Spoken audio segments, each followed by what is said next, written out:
नहमदुहु व नुसल्ली व नुसल्लिम अला रसूलिहिन नबील करीम। नाज़रीन अस्सलामु अलैकुम व रहमतुल्लाहि व बरकातुहू। नाज़रीन, आज हम उन बेघर अफराद के लिए एक खूबसूरत नूरानी और कुरानी अमल पेश करते हैं जो ज़ाती घर की ख्वाहिश रखते हैं मगर अभी तक ज़ाती घर खरीदने के असबाब नहीं पैदा हो सके, तंगदस्ती का शिकार हैं, इतना पैसा नहीं है कि वो ज़ाती घर खरीद सकें, किराया भी बमुश्किल अदा हो पा रहा है, ज़ाती घर की ख्वाहिश रखते हैं, कोशिश के बावजूद, अनथक मेहनत के बावजूद ज़ाती घर के असबाब पैदा नहीं हो रहे।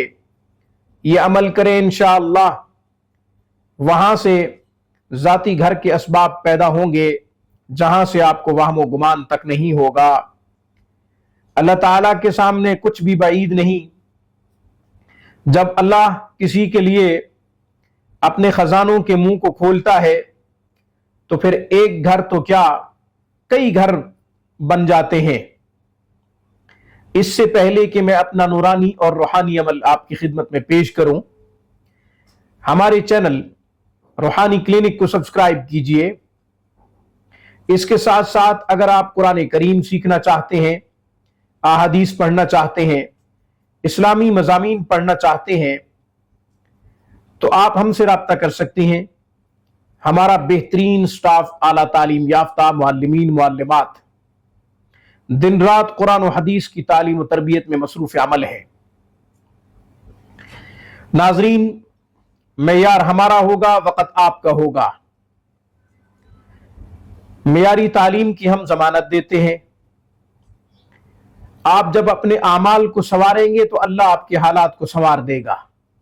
हमेशा ये कहा करता हूं कि जो भी आमाल को संवारता है अल्लाह उसके हालात को संवार देता है। हम पहले हालात को संवारने के चक्कर में दिन रात अनथक मेहनत करते हैं, आमाल छोड़ देते हैं। हम ये समझते हैं कि हालात जब संवर जाएंगे फिर हम अमल कर लेंगे। ऐसा नहीं है। जिसने भी अपने आमाल को संवारा है अल्लाह ने उसके हालात को संवार दिया है। इसलिए आमाल मुकद्दम है हालात के ऊपर। आमाल को पहले संवारना पड़ेगा, फिर हालात संवरेंगे, वरना इसी तरह डिप्रेशन, टेंशन, परेशानियां रहेंगी। अब मैं अमल पेश कर देता हूं जाती घर के हुसूल के लिए। जाती घर की ख्वाहिश अच्छी है।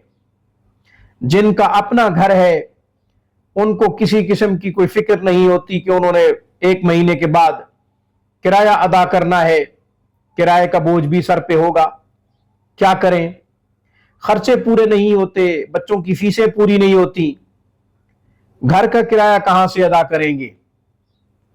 तो हमने सूरह आराफ की आयत नंबर 10 का इंतखाब किया है। आयत मुबारका पढ़ देता हूं। बिस्मिल्लाहिर्रहमानिर्रहीम। वलक़द मक्कन्नाकुम फिल अर्ज़ि वजअलना लकुम फ़ीहा मआइशा क़लीलन मा तशकुरून।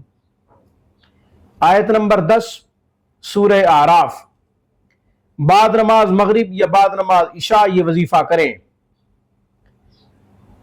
वजीफा करने से पहले 2 रकात नफिल सलातुल हाजत की जरूर अदा कर लें। फिर दुरूद इब्राहिमी 3 मरतबा पढ़ें। फिर 151 दफा 151 151 मरतबा इस आयत मुबारका को पढ़ें। यह अमल तब तक करें जब तक जाती घर के लिए असबाब पैदा ना हो जाएं। रिज़्क की तलाश में आप पूरी कोशिश जारी रखें, क्योंकि कुरान करीम में अल्लाह ताला ने वब्तगू मिन फज़लिल्लाह कहा है कि अल्लाह के फजल को तलाश करो, इसलिए कोशिश नहीं छोड़नी। इसके साथ साथ बाद नमाज मगरिब या बाद नमाज इशा सूरह वाक़िया भी पढ़ लें। रोजाना सूरत यासीन शरीफ फजर की नमाज के बाद भी पढ़ लिया करें। जरूर रिज़्क की फरावानी नसीब होगी, तंगदस्ती दूर होगी। जब रिज़्क की फरावानी नसीब होगी तो जाती घर तो खुद ब खुद आप खरीद लेंगे इंशाअल्लाह। जब आपको अपना जाती घर मिल जाए तो बंदा को अपनी दुआओं में जरूर याद रखिएगा। अक़ूलु क़ौली हाज़ा व अस्तग़फ़िरुल्लाह وآخر دعوانا ان الحمد للہ رب العالمین۔